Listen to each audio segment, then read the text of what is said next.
Welcome to the Clinical Education Initiative podcast, Conversations with CEI, where we feature conversations with clinical experts, their experience and insights on current health issues in the areas of HIV, primary care and prevention, sexual health, hepatitis C, and drug user health.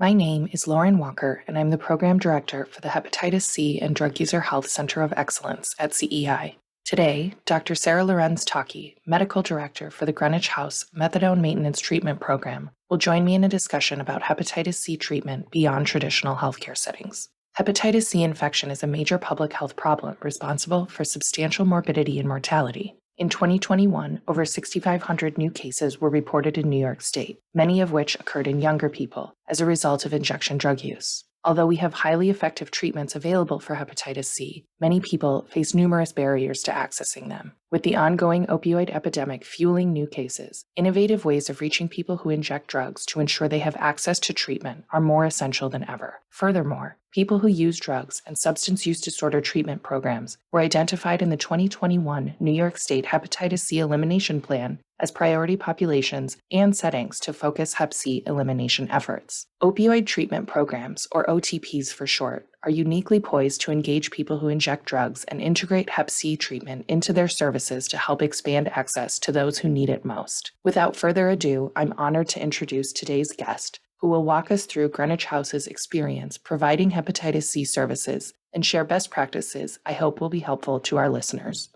Dr. Sarah Lorenz-Taki is Medical Director for Greenwich House's Methadone Maintenance Treatment Program, an OTP in New York City that's been providing treatment for people with opioid use disorder for over 50 years. She provides oversight for all their health services, including medication management, hepatitis C treatment, overdose prevention, psychiatric services, and the Greenwich House COVID-19 vaccination program. Dr. Taki completed her internal medicine residence in the social medicine program at Montefiore Medical Center and is board certified in both addiction medicine and internal medicine. She currently serves on the medical advisory panel and the clinical advisory panel for the New York State Office of Addiction Services and Supports, also known as OASAS, as well as the New York State Department of Health AIDS Institute's Substance Use Guidelines Committee. Dr. Taki trains addiction medicine fellows on the treatment of opioid use disorder in the OTP setting. She's also taken a special interest in the integration of harm reduction into OTPs, hepatitis C treatment, addressing social determinants of health as part of addiction treatment, and creating low-threshold treatment for patients with substance use disorders. Welcome to the show, Dr. Taki, and thanks again for taking time to chat with me today. How's your day going? Thank you, Lauren. It's really nice to be here. My day is going very well because I'm here to speak about a topic I really love, hepatitis C treatment in opioid treatment programs. So couldn't be happier today. Welcome. I want to make sure I make the most of our time and make this as useful for our listeners as possible. But before we really dive into the meat of the conversation, I'm wondering if you can give a little background about Greenwich House, the services you provide, where you're located, who you serve, all of that good stuff. Absolutely. So Greenwich House was called a settlement house. We were founded in 1902, and the settlement house was developed to help new immigrants that were coming into the country get established and thrive in their new country. Our mission is really to just serve the needs of community, and we always have, and that going forward is our goal. We do this through health and human services. We do this through youth and art programming. We really just try to sort of see what the needs are and respond to them. Today, we do offer mental health and addiction treatment, and we have other programs in like the arts and education. Older adult services is a big part of what we do. We have something called the Center for Opportunity and Lifelong Skills, and of course, our methadone maintenance treatment program. Greenwich House Methadone Maintenance Treatment Program is located in New York City in Lower Manhattan. We serve patients from all 5 boroughs and Long Island. We utilize all medications that are approved for the treatment of opioid use disorder. Our majority of our patients take methadone, but we can provide buprenorphine, Sublocade, extended release naltrexone. We try to be a place where really any therapeutic option for a patient is offered. They don't have to go between different clinics. And then we offer counseling, vocational services. We have a very robust peer service. And one of the things that we've started that's really unique is We have a home health aid program that utilizes peers. So we have peers that have been trained as home health aides, and they operate in like a dual role, and they go out to patients who are struggling or have healthcare needs, home health aid service type needs, and try to support them in both their recovery and in these needs. So that's pretty special, I think. There's a very big value, I think, in being part of a settlement house as an OTP. I think I mentioned earlier that we have a lot of other programs. So maybe one of the best is our Center for Opportunity and Wellness, where we actually provide training for people. Like we did an OSHA training, people can get jobs. They can not only be helped getting jobs, but we actually offer sort of certificates and things like that. And I think in just an OTP, that robustness isn't there because it's not serving like the community at large as well. So I think that that's really unique. And then our older adult health services are really special too. We have a number of older adult centers that our patients can attend. Being part of a settlement house is nice because it's really a holistic approach to an individual, and we can take that approach into our treatment with people who have substance use disorders. Sounds like a bit of a mixed bag. And I'm wondering if you can give us an example of how Greenwich House meets community needs and why you would consider yourselves a non-traditional healthcare setting. Sure, absolutely. So one of the best examples I would say is the 1918 flu pandemic. So when that hit New York, we opened our doors to the Red Cross. And in terms of addiction treatment, we in the 1960s, opened the very first walk-in outpatient counseling center for people with addiction. And then in 1970, as methadone treatment was sort of coming onto the scene, we were one of the first clinics that opened in New York State. And then in the 1980s and 1990s, when the HIV epidemic was really kind of ravaging the city, we provided mental health treatment and medical care for New Yorkers living with HIV. I think we're going to your next question about being a non-traditional healthcare setting. So we're an opioid treatment program. We are located in Lower Manhattan. We're community-based, meaning we're not part of some like big medical complex at all. We're a little clinic that's been in the neighborhood for a long time. And we provide opioid treatment services. So the majority of people that come to us are really looking for methadone treatment, buprenorphine treatment, or some people want extended release naltrexone. But really, the majority of our patients seek us for their opioid use disorder treatment. Other examples of this are like syringe service programs, harm reduction programs, overdose prevention centers, mobile clinics, substance use disorder treatment programs. They're all sort of bringing patients that are at risk for hepatitis C in, but they're not there for the reason of getting medical care. Non-traditional healthcare settings are usually described as places where patients wouldn't normally get medical services. And my definition is a little bit different. I think of it as like centering the patient rather than centering the healthcare system. Patients are coming here for their opioid treatment, but if we can bring hepatitis C treatment to them in this location, we're basically going to the patient instead of sort of requiring them to come to us. In terms of harm reduction, it's really that idea of meeting patients where they are. You must have read my mind because as you were talking, I was thinking about kind of the intersection of clinical care and harm reduction. And I love that Greenwich House and you are really providing those services to people. Why, for you as a medical practitioner and medical director over at Greenwich House, why is it important for you to be providing Hep C treatment to folks who come into your doors?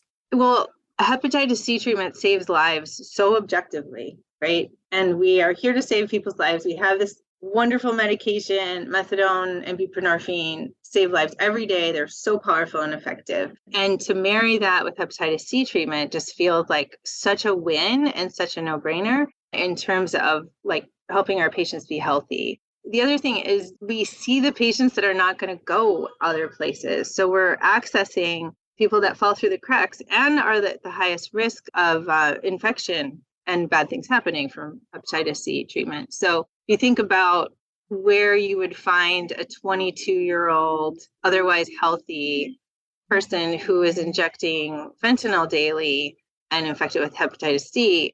They're not going to be sitting in a primary care office for 3 hours waiting for a doctor. Like that's just not where they are, but they do come into methadone treatment programs. And so we can treat the highest risk patients in the place where they already are coming.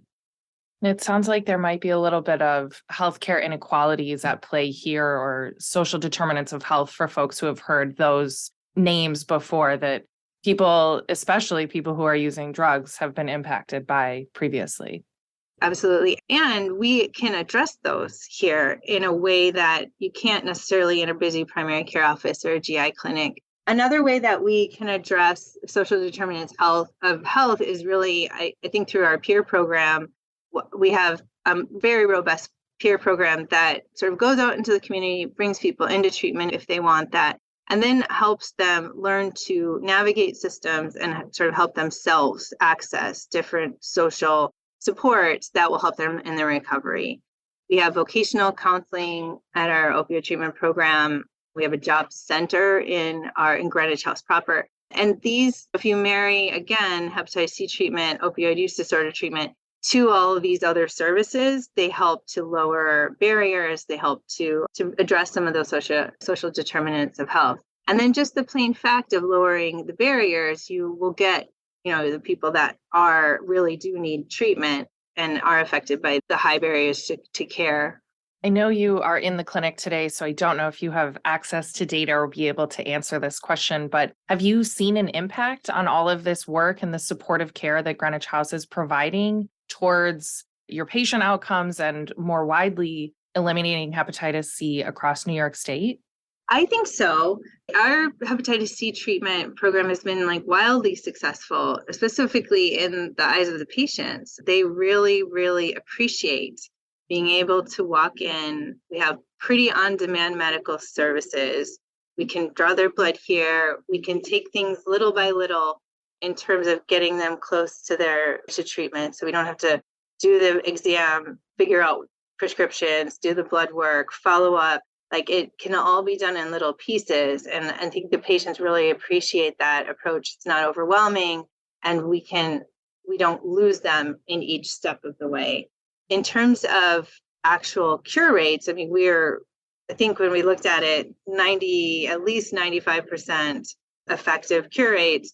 And of the people that didn't cure, there was issues that explained it. Either they had a big break in their treatment or they stopped taking the medication for a side effect reason. And that was why we didn't get that cure. But really the vast majority were cured. And then the other really beautiful thing is that a lot of times that fed into their opioid use disorder treatment. So they would start Hep C treatment, feel really good about it, feel excited and like they did something good for their health. And that would help start some positive change towards drug use and their treatment, or not. And regardless, it just, I think, totally changes the dynamic between provider and patient when you're doing this really substantial thing for the patients and it's not linked to their methadone dose, their bottles, all these other things that can get in the way of that relationship. So it's just, I think, from all sides, really effective. We're curing, patients like it, and we're creating dynamics that help them engage with us, really. Congratulations. I just have to take a minute to acknowledge that, and kind of the double success of the gratification for both the patient who is becoming more healthy and taking care of themselves and their health, and the provider who's able to give someone a concrete treatment that you take this and you're cured. Providers, do it. If they just start treating Hep C, they will not stop. I think it's the barrier of starting to do it, or it's maybe intimidating or something, but to be able to do that for a patient and do it so easily, right? And get that response, it is very gratifying to be able to do. There's very few things in medicine where you can give a medicine that's not toxic, it's not going to cause a lot of side effects. It's a short course of treatment and you cure someone from an illness that can absolutely affect their life in so many ways and just their mortality, really.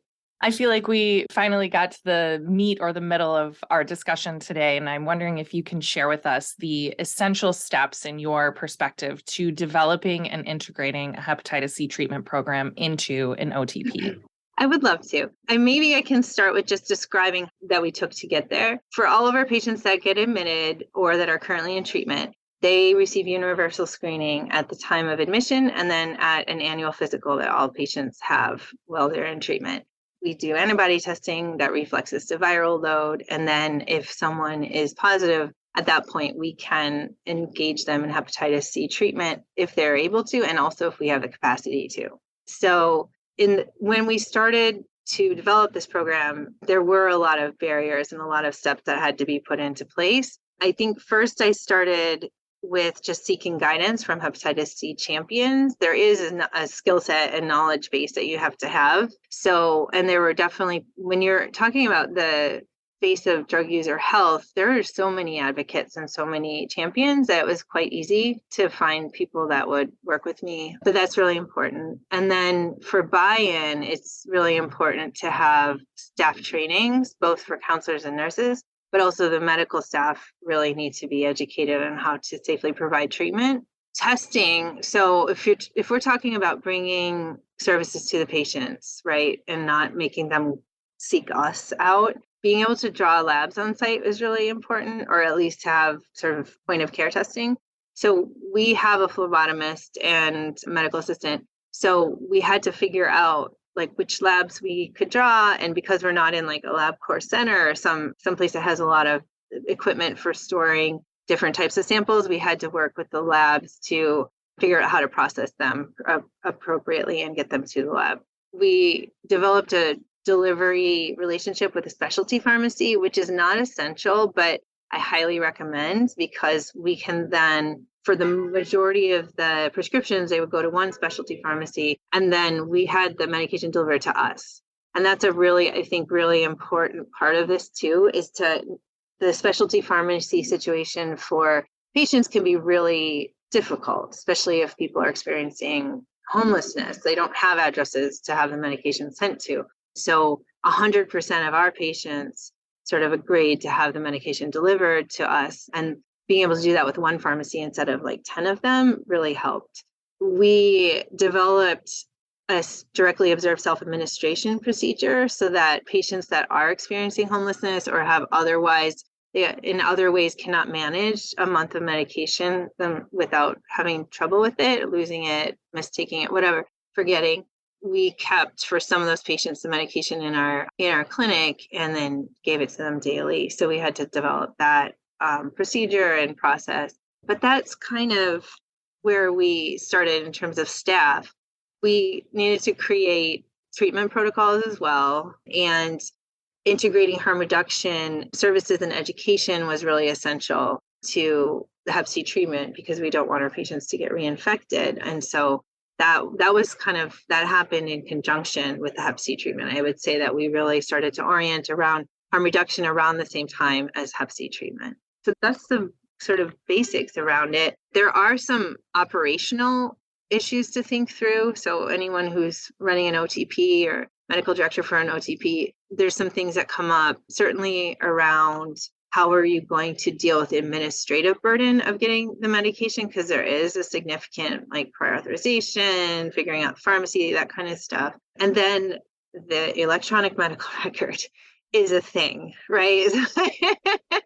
And it's really a big thing in methadone treatment programs, because typically we don't use general medicine programs. We have these like very specific methadone EMRs. And so we're lucky, we work with a very responsive, but it did take, it takes a lot of development to be able to say, now we want to provide these services. We need to be able to order it, bill for it, make sure that now we'll be able to do directly observed treatment in the nurse's station, but that involves a lot of software and development around, or how do you successfully do that through an EMR that has never done that before. So the steps are sort of train your staff, deal with the nuts and bolts, and work with your EMR to be able to deliver the service. I feel almost silly having asked you about community response earlier, because as you're telling us your story about Greenwich and Greenwich House, it's pretty clear that community response is the general backbone of the work that you do, whether it's figuring out how to work through an EMR issue, anything with admin, or then onto the clinical piece. And I really love and have to applaud you for the work that was done. I can't imagine how difficult it was, but obviously well worth the time and effort. Well, thank you. And I want to really recognize how wonderful it is to work at a place like Greenwich House. So we have extremely strong institutional support. And when this all started, there was no real reimbursement for this. So it was really, I was given the liberty to do this because it's important, but not because there was like a force outside of that moving things. So I think that really does speak to Greenwich House's commitment to the community and New Yorkers in general. So yeah, I'm lucky. Aside from, the 107 things that you've already listed for us, what have been some of the greatest successes for Greenwich House, in your opinion? So in terms of the hepatitis C treatment, if that's what you're speaking to, I'll start with patient perspective because I think that's what we're trying to do is center the patient. So the successes with patients are they're just so happy to be treated. This is something that I hear is just sort of on the back of their mind for a really long time.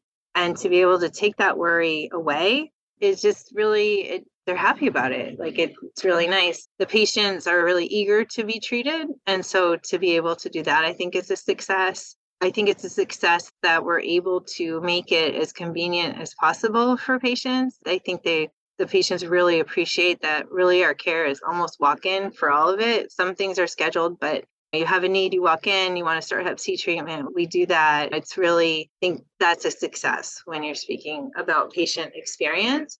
And then from a sort of a more institutional level and staff level, our biggest success, I think, is just that we've integrated it. So even many OTPs have primary care and they have their opioid treatment, but they may be co-located, but they're not fully like integrated in the way that you couldn't just walk in and say, I want treatment for this one thing. And I don't necessarily need to engage or want to engage about all this other stuff. I don't want an appointment. I don't want to go to a separate area. Just like I'm seeing you about my opioid treatment. Let's talk about Hep C too, and let me be on my way. I think that's a real success. I think it just reduces barriers even more. So that I feel good about that. I feel like that's been a real success for us.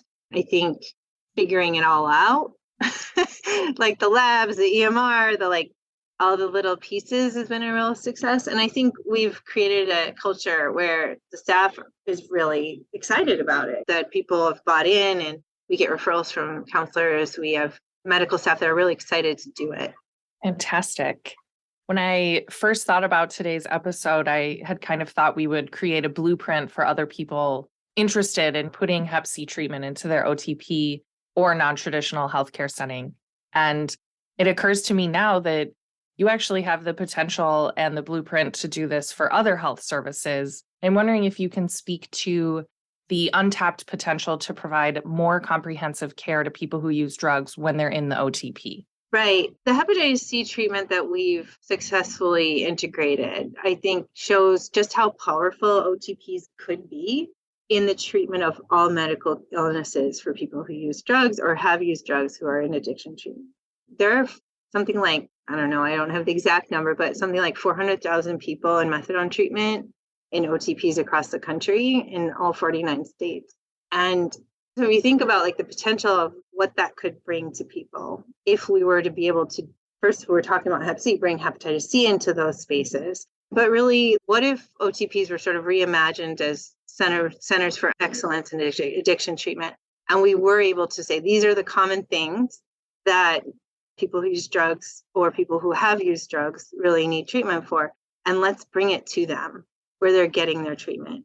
The other area that was very apparent to me when we started Hep C treatment is OTPs have this benefit of being able to store medication and dispense medication to people. So when you're talking about like social determinants of health and lowering barriers, again, like that person that may be using 3 different substances or doesn't have stable housing, to be able to hang on to that medication for them and give it to them every day is very powerful. And I don't think we've tapped into that power in a way that we could.